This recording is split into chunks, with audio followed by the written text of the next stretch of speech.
నిజామాబాద్ జిల్లా ఇందూరులో మహారాష్ట్ర ముసుగు దొంగలు హల్చల్ చేశారు. ముసుగులు ధరించొచ్చిన ముగ్గురు దొంగలు ఓ బంగారు దుకాణానికి కన్నం వేశారు. అది కూడా పోలీస్ స్టేషన్కు కూతవేటు దూరంలోనే చోరీ చేయడం హాట్ టాపిక్గా మారింది.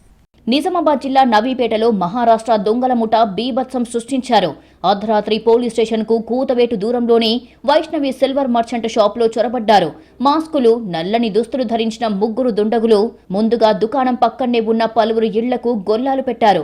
అనంతరం ఎలక్ట్రిక్ కట్టర్ సహాయంతో దుకాణానికి వేసిన 5 తాళాలతో పాటు షట్టర్ని కత్తరించి దర్జాగా లోపలికి వెళ్లారు.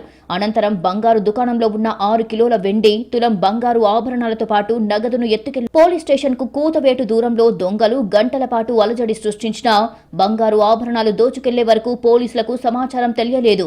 షట్టర్ ధ్వంసం చేసి చోరీ చేసిన విషయం యజమాని నాంపల్లి పవన్ కుమార్ తెలుసుకుని పోలీసులకు సమాచారం ఇచ్చారు. క్లోజ్ టీం ద్వారా పోలీసులు వివరాలు సేకరించారు. సిసిఎస్ పోలీసులు రంగంలోకి దిగారు. దొంగతనం చేసిన తీరును పరిశీలించారు.